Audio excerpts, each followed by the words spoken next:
여러분, 뜬금없죠? 그런데 재미있잖아요. 45분간에, 불과 출근길 45분 동안 2,000번이 넘는 사람들과 함께 하이파이브를 했습니다. 여러분, 꼭 이유가 있어야 기쁘겠습니까? 이유가 꼭 있어야지 감사할 수 있겠습니다. 여러분, 함께 기뻐하고, 함께 감사하고, 숨막히는 출근길 가운데서도 숨통 트여질 수 있는 그런 인생 될 수 있다면, 우리 교회가 그런 교회 될 수 있다면 너무나 행복하고 너무나 좋지 않겠습니까? 여러분, 이 시간 우리 함께 이유 없어도 그냥 박수와 감사로 하나님께 영광 올려드렸으면 좋겠습니다. 할렐루야! 또 이번에는 꽃 같은 목소리를 들려주는 에스터제를 경배하면서 또 한번 박수와 올려드리겠습니다. 원래는 항상 우리를 위해서 기도하고 하나님께 영광 올려드리는 찬양팀을 위해서도 감사드립니다. 마지막으로 서로의 영광을 더 힘차게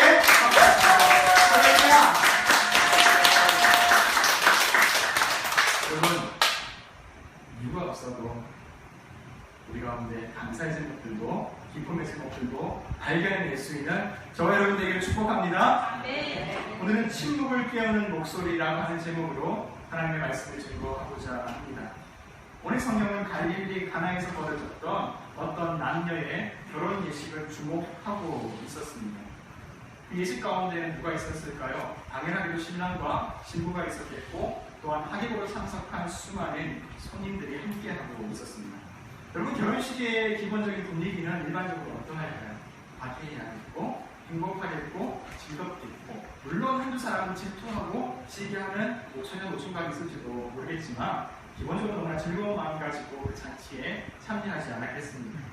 어떤 사람들은 덕담도 하겠고 또 이런저런 얘기도 건넸을 것 같습니다. 오늘 신랑의 표정이 영 어색한 것 같고 처음 결혼해보는 것 같고, 혹은 신부의 표정이 평소와 같지 않게 너무나 행복한 것 같고 얼굴에 웃음꽃이 핀 것 같습니다 라고 얘기할지도 모르겠죠. 또 어떤 사람은 짓궂은 농담을 하기도 할 겁니다. 예전에 저 신부 혹시 마음속으로 짝사랑하지 않았느냐, 예전에 여러 번 대시했잖아 이러면서 짓궂은 농담도 해가면서 결혼 잔치를 기뻐하면서 즐기고 있었죠. 여러분, 근데 어떤 순간에 이르자 주위가 어수선해지기 시작합니다. 사람들은 우왕좌왕하기 시작했고 또한 수많은 사람들이 분주해하면서 가만히 있을 줄을 모르는 거예요. 여러분, 왜 그렇다고 성경은 말하고 있습니다. 아주 담백하게 말합니다. 포도주가 떨어졌기 때문에 그렇습니다. 결혼잔치를 진행해야 될 가장 기본적이고 또 가장 중요한 음료인 포도주가 떨어졌다는 사실입니다. 여러분, 혹시 이 이스라엘이나 요르단이나 이 중동 지역을 향해서 여행을 떠나보신 적이 있으십니까? 그곳을 가면 숙소를 정하실 때 조금 비용을 넉넉하게 쓰신다면 여러분의 아침 식사가 너무나 풍족해지는 것을 경험할 수 있을 겁니다. 우리가 중동 지역의 어떤 식단이라고 하면 잘 생각하기 힘들잖아요. 양고기나 그런 게 있지 않겠나 싶은데 생각외로 수많은 종류의 야채들과 또한 갖가지 종류의 나물들도 존재하는 것을 우리가 발견할 수 있습니다. 물론 가끔씩은 색깔은 다르고 모양은 다른데 똑같은 맛이 나는 느낌을 받을 때도 있어서 조금 당황스러울 수도 있겠지만 꽤나 많은 종류의 음식들을 맛볼 수 있어서 이곳에도 참 많은 음식들이 있구나 하는 것을 느끼게 됩니다. 하지만 만약 우리의 형편이, 우리의 지갑이 너무 홀쭉하다면 어떻겠습니까? 우리가 숙소를 정할 때에 뭔가 빈약하고 어쩌면 단촐한 식사를 제공해주는 그런 숙소를 정하게 될 것입니다. 제가 6년 전에 처음 이스라엘과 중동 지역을 방문했을 때가 바로 그와 같았습니다. 제가 그때 상태가 너무 안 좋았습니다. 꼴이 정말 저기 사람인가 싶을 정도로 꼴이 많이 안 좋습니다. 옷은 낡아 빠진 반바지 하나에, 그리고 위에는 티 하나를 붙이고 한 달, 두 달 계속 있다 보니까 분명 매일 씻고 분명 매일 샤워를 했는데도 마치 몸에서 냄새가 나는 것 같았습니다. 얼굴은 분명히 씻지 않은 것이 아니라 햇빛에 탄 것인데 너무나 어두워져 있었고 행색도 초라해져 있었습니다. 그러다 보니 만나는 사람들이 항상 저보고 얘기를 하더라고요. 혹시 현지인이십니까? 오래되셨습니까? 물어보더라고요. 동남아를 가면 동남아 사람이라고 그러고, 중동으로 가면 중동 사람이라고 그러고, 유럽으로 가면 다시 동남아 사람이라고. 아무튼 제가 묵었던 숙소는 무척이나 저렴하고 또 저의 형편 가운데 아주 알맞은 곳이었습니다. 그런데도 불구하고 하루도 빠짐없이 아침 식사를 계속 제공해 주는 거예요. 식단은 비록 단순할지라도 항상 이 식사를 제공하는 데는 부족함 없도록 신경 써주는 모습이 참 고마웠었어요. 여러분, 그런데 식사도 식사지만 식사 때 가장 중요한 것이 무엇일까요? 어떤 메뉴가 나오냐, 구성이 어떠하냐, 반찬이 어떠냐 하는 것이 모든 인생의 가장 중요한 것 아니겠습니까? 여러분, 제가 먹을 때 구성이 이랬습니다. 이 식판 한쪽에는 딱딱한 빵이 한 조각 정도가 있고, 또 한쪽에는 치즈 한번 요만한 게 하나 놓여있고, 그리고 또 한쪽 구석에는 올리브 열매 아시죠? 기름진 올리브 열매 한 4알, 5알 정도가 마치 하나씩 다 기술을 쓴 것처럼 너무 많지 않게 항상 있는 거예요. 그리고 가끔씩은 특식으로 계란프라이나 삶은 계란이 나오기도 합니다. 이 단순한 식사와 함께 물을 곁들여서 아침마다 식사를 하는 것이죠. 여러분 어떻습니까? 이런 식단을 매일마다 하게 된다면 여러분 어떻겠습니까? 처음에 먹을 때는 신선하다, 살찌지 않아도 좋겠네, 자연스럽게 다이어트가 되겠네 싶겠지만 날마다 이 음식을 먹게 되면 아무래도 빈약하다 하는 것이 누구나 고백할 수밖에 없는 사실이 될 것입니다. 하지만 여러분 아시죠? 배낭여행자의 달달한 음료나 이 한고기 같은 기름진 고기는 사치인 것이죠. 접하기 쉽지 않습니다. 하루 10,000원짜리 숙소에 뭘 기대할 수 있겠습니까? 여러분, 바로 이 빵 몇 조각, 치즈 한 덩이, 그리고 올리브 열매 몇 알, 그리고 작고 단순하지만 바로 이것이 이스라엘 사람들이 예로부터 지금까지 수많은 농민들과 소시민들이 줄곧 먹어왔었던 그들의 식단이었습니다. 우리가 읽은 복음서의 말씀 가운데 이스라엘의 대다수를 차지하고 있었던 농민들은 기름진 고기를 먹기가 무척이나 힘들었습니다. 그래서 올리브 열매의 기름을 먹으면서 기름을 섭취해가면서 건강을 유지했었지. 하루 종일 따온 포도를 가지고 포도즙 틀에다가 집어넣고 발로 밟기도 하고 기구를 이용하기도 하고 그 포도주의 즙을 짜냈습니다. 하지만 그 포도주의 즙들과 또한 그 가서 얻었던 모든 포도주들은 본인이 먹고 본인이 소유했던 것이 아니었죠. 부자들이나 관리들에게 모든 것을 바쳐야 했었습니다. 그러면 자신들은 어떻게 했을까요? 포도주 대신에 물을 마시면서 이 속을 달래며 하루하루 살아왔었던 거죠.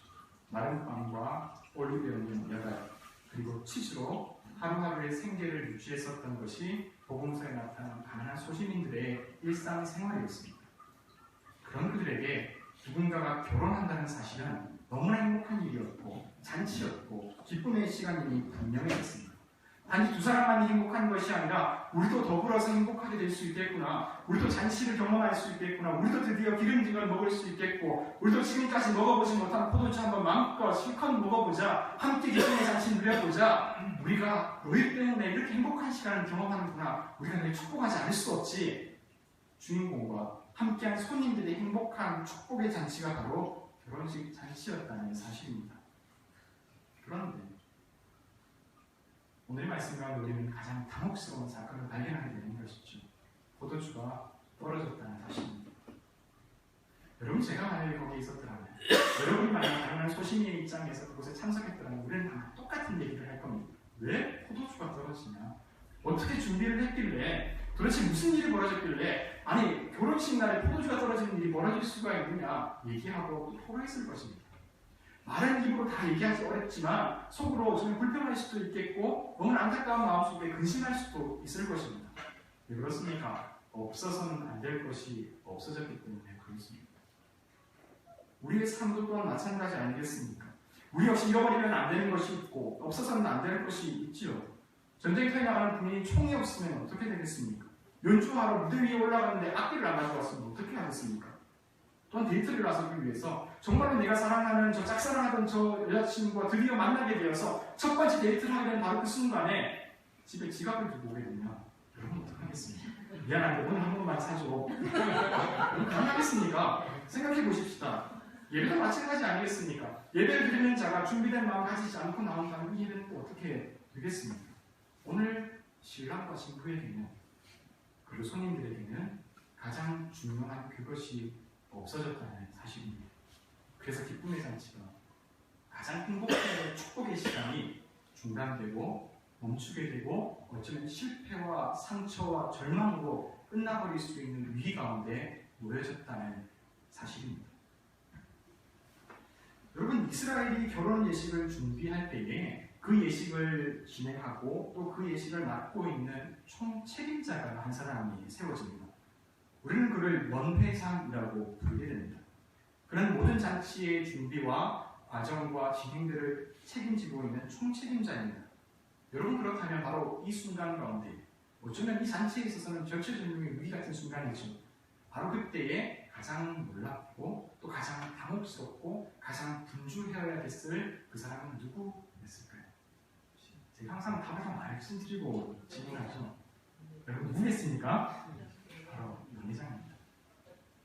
발등에 불이 떨어진 것이죠. 본인이 준비하고 본인이 진행하고 본인이 모든 것을 구성한 이 예식들이 중단들이 문제에 처해집니다. 자신이 맡은 그 잔치에 없어서는 안 될 것이 없었기 때문에 연회장은 오늘 성경의 기록 가운데 마치 이상한 가운데 어디로 도주한 것처럼, 어쩌면 사라진 것처럼, 어쩌면 아무 상관이 없는 사람처럼 아무런 흔적이 보여지지가 않습니다. 어쩌면 성경이 마치 의도적으로 이 사람의 이 방관하는 모습을 강조하기 위해서 아예 배제했다는 인상까지도 보여줍니다. 그는 지금 어디에 있는 걸까요? 어디서 무슨 일을 하고 있는 걸까요? 여러분, 이 세상을 바라보고 있는 성경의 시선은 항상 두 가지의 모습을 동시에 보여주고 있습니다. 하나는 하나님께서 만드신 이 세상이 얼마나 아름답고 또 얼마나 소중하고 또 얼마나 하나님의 은혜와 축복 가운데 가득한 세상인지를 참으로 행복하게 보여주고 있습니다. 하지만 동시에 이 세상에는 분명히 그 행복 너머에 존재하는 고통과 아픔과 어둠과 직분을 맡은 자의 불의한 행동들이 함께 있음을 성경은 동시에 보여주고 있습니다. 그리고 주님께서는 이 빛과 이 어둠의 경계를 중재할 믿음의 사람들을, 믿음의 직분자들을 이 세상 가운데 보내주셨죠. 때로는 우리가 왕들을 통해서, 때로는 지도자들을 통해서, 때로는 선지자와 예언자들을 통해서, 그리고 꼭 뛰어나게 유명한 사람들 아닐지라도 인생 가운데 한 사람 한 사람을 통해서 이 세상에 있는 어둠과 빛의 그림자들을 함께 모으게, 하나님의 빛이 어둠을 다시금 회복시킬 수 있는 그 사명을 주심을 우리는 바라보고 있습니다. 마태복음 10장과 마가복음 6장과 누가복음 9장의 특징이 무엇이겠습니까? 그것은 바로 예수님께서 이 땅 가운데 제자들을 파송해냈다는 사실입니다. 그분께서 이 어둠과 빛이 공존하는 세상 가운데 제자들을 보내실 때에 바로 두 가지의 그들이 감당할 수 있는 권능을 주셨습니다. 하나는 귀신을 쫓아내는 능력이고 또 하나는 바로 병을 고쳐내는 일이었습니다. 단순히 말만 하신 것이 아니라 단순히 하나님 나라의 복음을 전하는 것으로 그친 것이 아니라 내가 이 땅 가운데 귀신 들린 자들, 내가 이 땅 가운데 병든 자들, 하나님의 권능으로 말미암아 그들을 이겨내고 감당할 수 있도록 너희가 그들을 살피라, 그들을 돌보라 라고 주님께서 주신 것이었죠. 여러분, 이스라엘은 지난 오랜 역사 속에 마치 하나님이 계시지 않는 것처럼 어렵고 고난의 세월을 살아왔었습니다. 나라를 잃은 소름과 로마를 비롯한 강대국의 지배와 그 수단 속에서 얼마나 많은 삶이 무너져 내리고 수탈을 당하고 그들의 신앙까지도 온전히 유지하기 어려운 그 아픔의 시간을 견뎌왔었죠.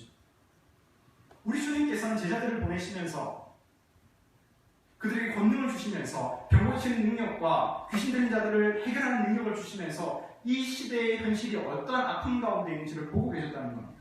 여러분, 귀신 들린 자는 무엇을 의미합니까? 그들의 정신세계와 이 땅의 영혼이, 이 땅의 영적 상태가 너무나 혼탁해져 있다는 것을 의미하는 것이 아니겠습니까?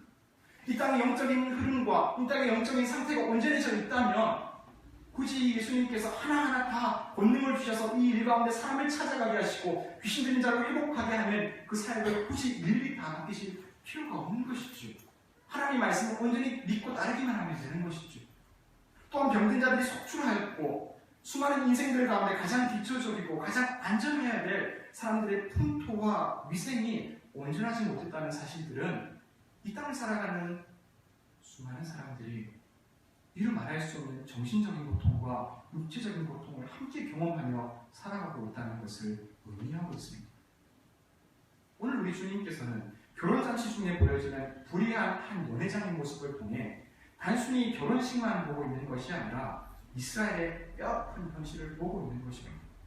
또한 그 속에서 책임 맡아야 될 연회장들이 그 어떤 주도적인 역할을 해내지 못하고 있는 방관하고 있고 도망가고 있는 그 모습을 보면서 이스라엘의 이 아픔 가운데 누가 그들의 아픔을 돌보아줄까? 누가 그들을 위로하여줄까? 누가 그들의 영혼을 어루만져줄까? 누가 그들의 육체와 삶을 보살펴줄까? 가슴 아파하고 있는 이 현실을 바라보면서 우리 주님 또한 바로 지금 근심하고 있는 것이죠.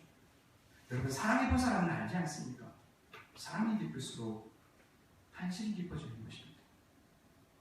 사랑이 깊을수록 사랑하는 자의 아픔과 눈물 가운데 그 마음이 공감되는 것입니다. 오늘 우리 주님께서는 그 현장 가운데에서 단순히 나는 싫습니다, 나는 그렇게 하지 않겠습니다 라고 어머니 마리아의 요청에 대답하지 않았습니다.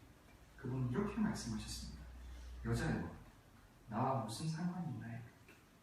나의 때가 아직 이르지 아니하였다. 그분은 그렇게 말씀하시며 지금 침묵하고 그분의 활동을 유보하고 있는 것이죠. 여러분, 동남아시아의 캄보디아라고 하는 나라를 아십니까? 아마 다녀오신 분들도 있겠고 또 어쩌면 TV나 어떤 신문기상을 통해서 이름을 들어본 적도 있을 겁니다.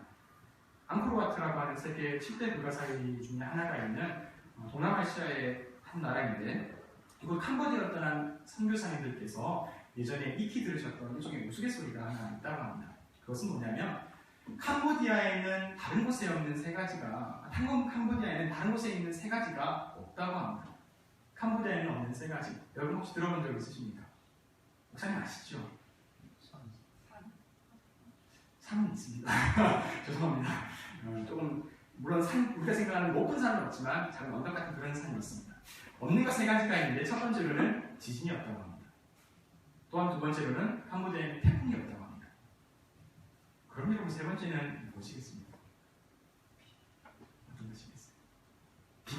비는 많습니다. 비는 엄청 내립니다.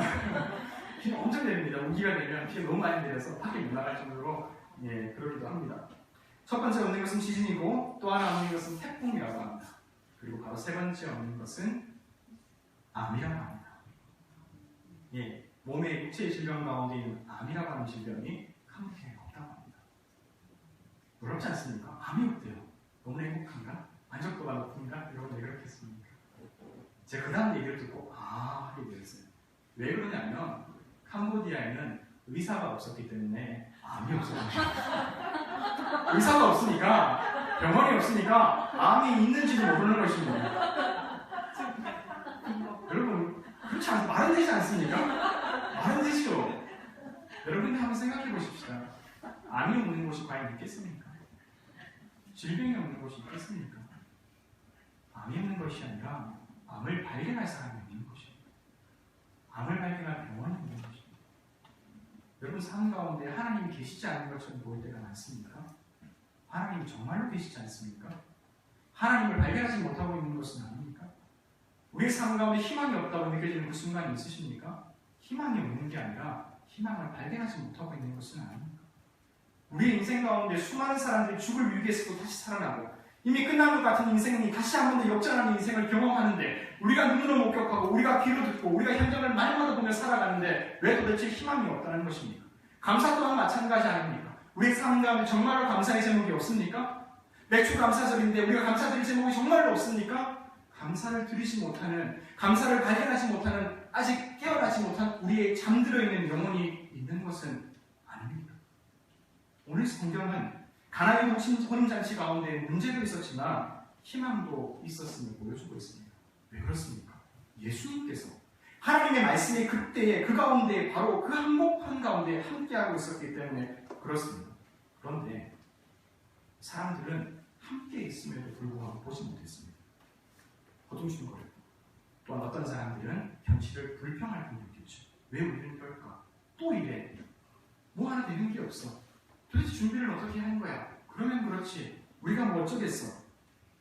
여러분, 우리가 말씀을 찾지 못하고 하나님을 붙잡지 못한다면 우리는 희망의 한복판에 살고 있음에도 불구하고 절망을 노래하는 인생이 되어버리게 될 것입니다. 그러나 바로 그때 한 여인 마리아는 주저앉지 않고 말씀 가운데로 나아갔었죠. 그 애는 담대하게 말하였습니다. 그가 너에게 무슨 말씀을 하든지 그대로 하여라. 그가 너에게 무슨 말씀을 하든지 그대로 하여라. 그 애는 지금 어머니의 권위를 가지고 명령하고 요청하는 것이 아닙니다. 말씀 앞에 선 한 사람의 모습으로, 말씀 앞에서는 한 사람의 모습으로 너희가 무슨 말씀을 하든지 그의 말씀에 순종하여라. 하나님께서 하시는 말씀을 들으라. 하나님의 말씀이 여기에 있노라. 우리가 붙잡을 수 있는 길은 오직 하나님의 말씀밖에 없노라 라고 신앙 고백하는 것처럼 그의 종들에게, 그곳에 있는 종들에게, 또한 지금 저와 여러분 가운데 말씀하고 있는 것 안 됐습니까? 여러분, 지금 우리는 성경을 통해서 대단히 놀라운 장면을 마주하고 있는 것이죠. 어쩌면 이것은 역할이 완전히 뒤바뀐 것 같은 상황입니다. 이 잔치를 책임져야 될 연회장의 모습 지금 보이지 않죠. 사람들은 허둥지둥대고 있죠.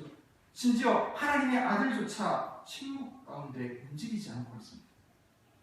오직 한 사람, 돈 없는 여인, 가난한 여인, 힘없는 여인, 권위 없는 여인, 심지어는 손님 주제에 자신의 위치와 주제도 모르고 가장 그 한복판에서 담대히 나서고 있는 것이 바로 이 여인이었다는 사실입니다.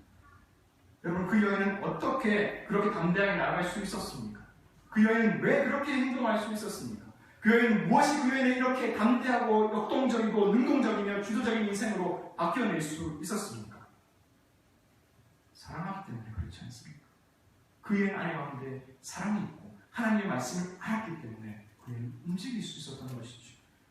신랑과 신부를 사랑했고 손님들을 사랑했고 이 잔치가 결코 이대로 끝날 수 없다는 사랑의 마음, 애끓는 마음이 있었기 때문에 내가 여기서 멈출 수 없습니다. 비록 하나님의 말씀이 지금 들려지지 않는 것 같고 그분이 움직이지 않는 침묵 가운데 있는 것 같으나 내가 여기서 포기할 수 없습니다. 나는 능력이 없고 나는 돈이 없고 나는 할 수 있는 것 없지만 그러나 하나님의 말씀 가운데 내가 다시금 나아갈 것입니다. 내가 포기하지 않겠습니다. 그 여인이 말하였던 것이죠.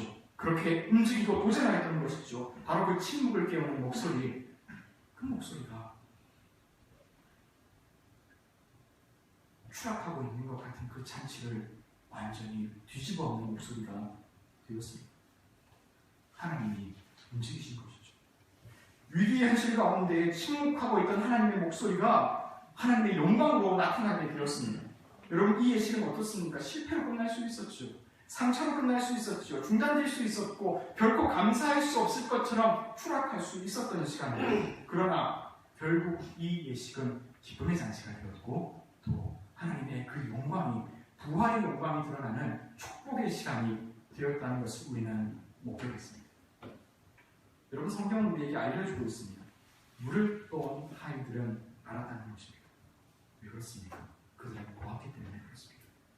그들도 이제는 우리와 마찬가지의 사람이었지만 예수님께서 어떠한 분이신지, 하나님의 말씀이 어떠한 능력의 말씀인지 말씀을 듣고 순종하였을 때에 그들은 보았습니다.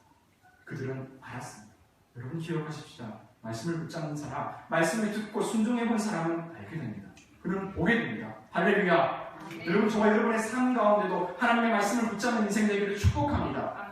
그 위기의 순간 가운데 침묵을 깨우는 목소리가 되기를 축복합니다. 하나님, 내 안에 잠들어 있는 영혼들로 가득합니까? 하나님, 내 안에 그 가운데에서 현실이 몰려오는 그 파도와 같은 순간 가운데 견뎌낼 수 있는 힘이 없습니까? 하나님, 제가 그것을 감당해낼 수 없습니다. 저도 다른 사람과 동일하게 그냥 흘러가면서 그 밀려오는 파도 가운데 흘러가고 있습니다. 여러분, 그때에 그것을 변화시키는 침묵의 목소리가 여러분의 인생 가운데 출발하기를 간절히 축복합니다.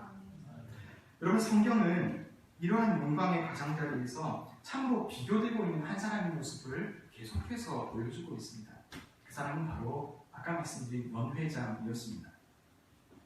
말씀의 말미 가운데 그는 멀뚱히 있다가 등장합니다. 그 모습은 어떠합니까? 포도주를 먹죠. 받아먹기만 하는 살찌고 둔한 사람의 모습이었습니다. 그는 마치 모든 일이 다 해결된 뒤에 나타나서 뜬금없이 나타나서 어리둥절해 하고 있습니다. 그리고 이런 말을 하죠. 이 포도주가 어디에서 만드는지 내가 준비한 적이 없는데 그런 건 아닙니까? 그리고 끝나지 않습니다. 그의 마지막 말은 정말로 걸작과도 같습니다. 야, 보통은 좋은 포도주를 먼저 냈다가 사람들이 취하고 감이 떨어지면 슬쩍 질라본 포도주를 내는 법인데 당신은 지금까지 좋은 포도주를 감춰두고 있었고요 라고 얘기하는 거예요. 여러분, 저는 사실 말씀을 들으면서, 말씀을 읽으면서 이 대목에 들었을 때에 이 끓어오르는 이 속에 어떤 그 육신의 어떤 분노가 참을 수가 없었습니다. 화를 내고 싶었고 욕을 하고 싶었습니다. 왜냐하면 너무나 우스꽝스럽고 어떻게 당신이 이 말을 할 수 있습니까? 라고 제가 생각이 들었기 때문에 그렇습니다. 포도주를 준비해야 될 사람이 누구입니까, 여러분? 이 위 가운데 대처하고 움직여야 될 사람이 누구입니까, 여러분? 포도주가 떨어져도 수수방관했었고, 포도주를 구해오니까 어리둥절했었고, 포도주를 맡으니까 남의 핑계를 대고 있었습니다. 여러분, 오늘 우리는 말씀을 통해서 전해라는 두 인생의 모습을 목격하고 있습니다. 책임을 맡은 지도자의 불의한 모습을 보고 있고, 또 책임 없는 한 여인의 의로운 모습을 동시에 목격하고 있습니다. 그리고 그 여인으로부터 출발된 말씀의 권능이 어떠한지를 보고 있는 것이죠. 여러분, 그렇습니다. 예수님께서 펼치시는 하나님의 나라에는 사랑이 없는 인생은 결국 주인이 구경꾼되고, 사랑이 있는 사람은 손님조차도 주인이 되게 되는 법입니다. 성경은 말합니다. 예수의 표적을 통해 제자들이 그를 믿게 되더라. 그리고 바로 이것이 잠들어 있었던 이스라엘과 잠들어 있었던 제자들의 영혼을 깨우는 바로 첫 번째 사건인 줄을 우리가 듣고 기억하는 시간 되기를 축복합니다. 여러분, 오늘 우리가 맥주 감사절로 예배를 드리고 있습니다. 이집트에서 고통당했던 이스라엘 민족이, 광야에서 40년간 고생했었던 이스라엘 민족이 드디어 약속의 땅 가운데 들어왔고 첫 번째 열매를, 그 결실을 맺은 날을 기념하는 시간입니다. 여러분은 얼마나 기뻤겠습니까? 얼마나 행복했습니까? 우리 가운데 새날이 왔구나. 이제 우리의 아픔이 끝났고 하나님께서 약속하신 그때가 왔구나. 기뻐하며 환호하며 축복하고 또 함께 하나님께 영광을 올린 날이 바로 이 맥주 감사절입니다. 오늘 한국교회는 7월 첫 번째 주로 한 해의 전반기를 마무리하면서 감사의 시간을 올려드리고 있습니다. 여러분, 그런데 이 감사의 제목은 분명합니다. 바로 추웠던 겨울이 드디어 지나갔다는 것입니다. 하나님께서 우리에게 새날을 허락하실 것이라는 믿음의 고백입니다. 우리에게도 봄날이 왔구나. 드디어 결실의 계절이 왔구나. 우리가 하나님께 감사하자. 고통 중에서도 광야의 시간 속에서 우리를 지키신 하나님께 영광을 올려드리자 고백하는 것이 맥주 감사절 아니겠습니까? 가나에서 펼쳐진 예수님의 첫 번째 사역은 잠들어 있었던 이스라엘의 눈을 깨웠습니다. 그들은 지나온 역사 속에 포도주가 끊어지고 동이 나도 우왕좌왕했었습니다. 넉넉고 귀영하던 지도자들을 바라보면서 한숨 짓던 안타까운 인생들이었습니다. 그러나 우리 주님께서 오셨다는 사실입니다. 주님께서 찾아오셔서 그분이 가장 먼저 하나님의 영광을 보여주면서 그 시간을 통해서 부활의 주님이 살아계시다. 부활의 약속이 우리 가운데 선포되었다. 부활의 영광이 우리 가운데 보였으니 우리가 주님을 붙잡고 주님의 말씀대로 하나님 나라의 삶을 살아가자. 주님께서 우리에게 부활의 시간을 허락해 줄 것이다. 우리 주님께서 보여주신 것이죠. 여러분, 우리가 오늘 드리는 이 감사의 예배는 어쩌면 모든 것이 다 이루어지고 모든 것이 다 해결된 감사로 모든 것이 가득한 시간에 드리는 예배가 아닐지도 모릅니다. 여러분, 그러나 오히려 우리는 이 시간을 기억합니다. 맥주 감사절, 새로운 변화의 첫 번째 열매, 하나님께서 출발하시는, 하나님께서 우리의 인생을 새롭게 이끄시는 첫 열매가 바로 지금 이 시간부터 출발한다는 사실입니다.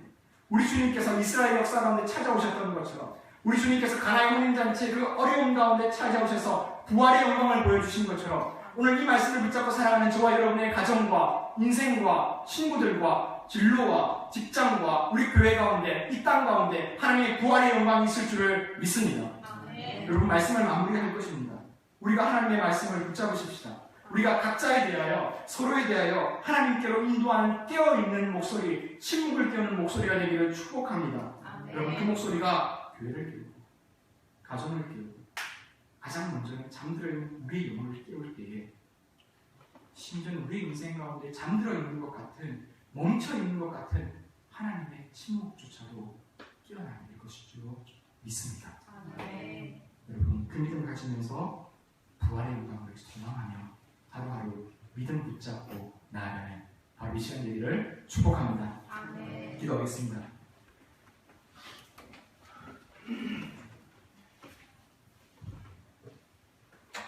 사랑하는 주님, 감사를 드립니다. 오늘 우리는 맥주 감사절로 하나님께 이 감사를 올려드립니다. 하나님, 오늘 우리 주신 이 말씀처럼 우리가 잠들어 있었던 우리의 영혼을 먼저 깨우게 하시고, 잠들어 있었던 가정을 깨우게 하시고, 잠들어 있었던 교회와 민족과 이 세상을 깨우는 믿음의 출발을, 믿음의 새 출발을 시작하게 하여 주시옵소서. 우리는 연약하지만 주님은 강하시오니 우리는 한계가 있사오나 주님의 말씀에는 능력이 있사오니 주님의 말씀을 붙잡고 그대로 순종하라는 그 여인의 담대한 고백처럼 우리가 먼저 주님의 말씀을 붙잡고 가정을 위해, 이 땅을 위해, 교회를 위해, 선교지를 위해 담대히 걸어나가는 믿음의 인생들, 참 소중한 우리 새하늘교회 되게 하여 주시옵소서. 주님께서 보여주신 부활의 영광이 바로 이 시간 우리의 삶 가운데, 우리 교회 가운데 충만하게 이루어지게 될 줄을 믿습니다. 우리가 먼저 이미 받은 줄로 믿고 감사하며 기도드리오니 주님의 뜻 가운데 우리의 삶을 인도하여 주시옵소서. 감사를 드리며 살아계신 예수님의 이름으로 간절히 기도드리옵나이다.